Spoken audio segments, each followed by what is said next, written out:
ହଠାତ୍ ଆପଣ ଚିଲଉଛନ୍ତି? ଦେଖନ୍ତୁ ସେ ଚୋରଟାକୁ ଭ୍ୟାନିଟି ନେଇ ଚାଲିଗଲା। ପ୍ଲିଜ୍ ତାକୁ ଧରନ୍ତୁ।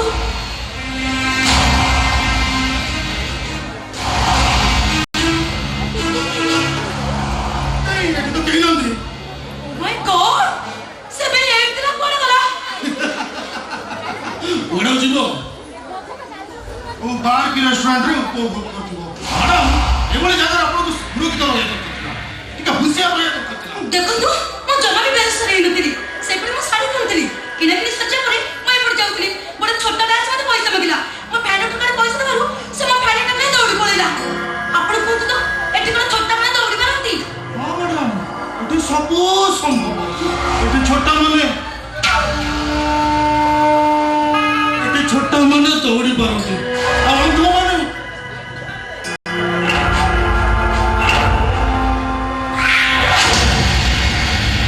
ଅନ୍ଧମାନେ ବଳାତ୍କାର କରିପାରନ୍ତି। ଏଠି ସ୍ୱାମୀ ମାନେ ବିଚ୍ ରାସ୍ତା ଉପରେ ନିରବ ହେଇଯାନ୍ତି। ସ୍ତ୍ରୀମାନେ ପର ପୁରୁଷ ପାଖରେ ବେଶ୍ୟା ସାଜନ୍ତି। ବେଶ୍ୟା ଏବେ କ'ଣ କରିବି? ଯିବା ପାଇଁ ମୋ ପାଖରେ ଟଙ୍କାଟେ ହେବି ନାହିଁ। କ'ଣ କରିବି? ଏତେ ବାଟ କେମିତି ଯିବି? କୁଆଡ଼େ ଯିବେ ମ୍ୟାଡ଼ାମ ଆପଣ? ଏଇ ହୀରା ବାଇଲେନ୍। ହୀରା ବାଇଲେନ୍? ମୁଁ ବା ସେଇଠି ରହୁଛି। ହୀରା ବାଇଲେନ୍ କାହା ଘର ରହୁଛନ୍ତି? ନୀଳକଣ୍ଠ ଦାସ ଜାଣିଛନ୍ତି? ହଁ ମାମା ଜାଣିଛି। ସେ ହଉଛନ୍ତି ମୋ ଶ୍ୱଶୁର। ନିଶିକାନ୍ତ ଦାସ ମୋ ଦେଢ଼ଶୁର। খুব সুন্দর লোক আছে। ହଁ ହଁ ହଁ, ମହାକାଳ ଫଳ ଉପରକୁ ଦେଖିବାକୁ ଯେମିତି ସୁନ୍ଦର, ମୋ ଦେଢ଼ଶୁର ଠିକ୍ ସେମିତି ସୁନ୍ଦର। ଆପଣ ଏମିତି କ'ଣ କହୁଛନ୍ତି? ଦେଖନ୍ତୁ, ତାଙ୍କ ବିଷୟରେ ଆପଣଙ୍କୁ କିଛି କହି ମୋ ସମୟ ନଷ୍ଟ କରିବାକୁ ଚାହୁଁନି। ଛାଡ଼ ସେ କଥା। ଆପଣଙ୍କ ସ୍ୱାମୀ କ'ଣ କରନ୍ତି? କ'ଣ ଆଉ କରିବେ? ଏମ୍କମ୍ ପାସ୍ କରି ବେକାରରେ ଘରେ ବସିଛନ୍ତି। ଓ ଏବେ ତାହେଲେ ବୁଝିପାରିବି। ଦେଢ଼ଶୁର ନିଶିକାନ୍ତ ଦାସକୁ କାହିଁକି ଆପଣ ମହାକାଳ ଫଳ ବୋଲି କହୁଥିଲେ? ଆରେ ବାବୁ, ତମେ ଚାକିରି କରିଛ, ତମ ସାନ ଭାଇଟା ବେକାରୀ ବୁଲୁଛି, ତାକୁ ଚାକିରି ଖଣ୍ଡେ ଦେବା ତ ଦୂର କଥା, ତାଙ୍କ ସ୍ତ୍ରୀ ପାଇଁ ଖଣ୍ଡେ ଭଲ ଶାଢ଼ୀ କି ଗହଣା ଖଣ୍ଡେ ବି ଦେଇପାରୁନ। ମ୍ୟାଡ଼ାମ, ମୁଁ କିନ୍ତୁ ଦେଖିଛି ବଜାରରେ ସେ ଲୁଗା ଦୋକାନରେ, ସୁନା ଦୋକାନରେ କିଛି କିଣାକିଣି କରନ୍ତି। ସେସବୁ କ'ଣ ପାଇଁ? ତାଙ୍କ ସ୍ତ୍ରୀ ପାଇଁ କରୁଥିବେ। ରିଅଲି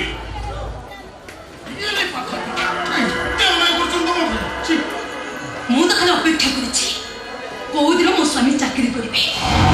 ଯୋଉଦିନ ମୋ ସ୍ୱାମୀ ଚାକିରି କରିଦେବେ ସେଇଦିନ ମୁଁ ସେମାନଙ୍କୁ ଦେଖେଇଦେବି ସ୍ୱାର୍ଥପରତାର ଶେଷ କୋଉଠି। ଖାଲି ସମୟ ଆଉ ସୁଯୋଗକୁ ଅପେକ୍ଷା। ଅପେକ୍ଷା କାହିଁକି ମ୍ୟାଡ଼ାମ? ଆପଣ ଚାହିଁଲେ ସୁଯୋଗଟା ନିଶ୍ଚୟ ମିଳିଯିବ। ଦେଖନ୍ତୁ, ଏତେ ବାଟ ଯିବା ପାଇଁ ମୋ ପାଖରେ ଟଙ୍କାଟେ ହେଲେ ନାହିଁ। ଆପଣ ଯଦି କିଛି ଖରାପ ନ ଭାବନ୍ତି, ଆପଣ ତ 100 ଟଙ୍କା ଦେଇପାରିବେ। 100 ଟଙ୍କା? ମୁଁ ଆପଣଙ୍କୁ 5 ଲକ୍ଷ ଟଙ୍କା ଦେବି। ବାପୁ, 5 ଲକ୍ଷ? ଖାଲି ସେତିକି ନୁହଁ, ହଁ, ତମ ସ୍ୱାମୀଙ୍କୁ ଚାକିରି ମଧ୍ୟ ଦେବି। ମୋ ସ୍ୱାମୀକି ଚାକିରି ଦେବେ? କିନ୍ତୁ କାହିଁକି? କାହିଁକି ମାନେ ତମ ଦେଢ଼ଶୁର ନିଶିକାନ୍ତ ଦାସ ପାଖରେ ମୋର ଗୋଟେ 50 ଲକ୍ଷ ଟଙ୍କାର ଚେକ୍ ପେଣ୍ଡିଂ। ଆଉ ଯଦି ତମେ ସେଇଟା ମୋତେ କ୍ଲିୟର କରିକି ଦେଇଦେବ, ମୁଁ ତମକୁ ଆଡଭାନ୍ସ 1,00,000 ଟଙ୍କା ଦେବି। ଆରେ ଭାବୁଛନ୍ତି କ'ଣ? ଆରେ ମୋ ପାଇଁ ତମ ଭାଗ୍ୟ ବଦଳିଯିବ। ତମ ସ୍ୱାମୀ ଚାକିରି କରିବ, ଆଉ ଚାକିରି କଲା ପରେ ତମ ପାଇଁ ଦାମୀ ଶାଢ଼ୀ ଆଉ ସୁନା ଗହଣାରେ ଛାଇ ଦେବ। କ'ଣ କହୁଛନ୍ତି? ମୋ କଥାରେ ଆପଣ ରାଜି ନା ନାହିଁ? ମୋ କଥାରେ ଆପଣ ରାଜି ନା ନାହିଁ? କୁହନ୍ତୁ, ମୋ କଥାରେ ରାଜି ନା ନାହିଁ? ସେ କ'ଣ ଭାବୁଛନ୍ତି? ଆରେ ମୋ କଥା ରାଜି ନା ନାହିଁ? ରାଜି ନା ନାହିଁ?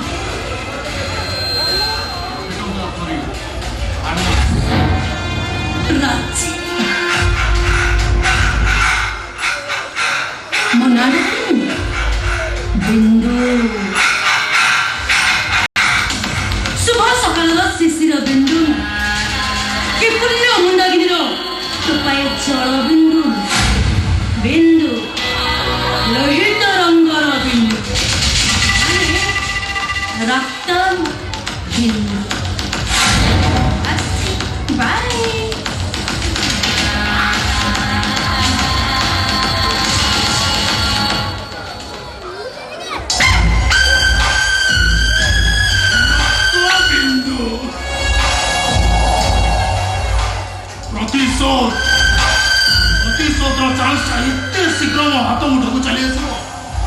तेरे चिंता करी नथुनी एक दिसी काम लो मारी की मो नापा पटेल दिलो और सदिनो मो साखी रो भीतरे तो परिवारटा को खंडित करते दी तो तम तेडुसरो भाई दो दीटा को मो पोसा पलेलो तीटा जाको फुटी और फुटी कलेला बेले मु कहिबी माय नेम इज बादल राय जो मेरा मदद करेगा हम उसका मदद करूंगा और जो मेरा सामना करेगा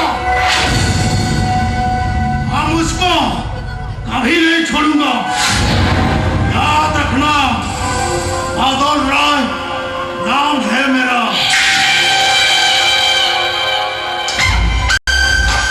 कौन ऊंची हिलाना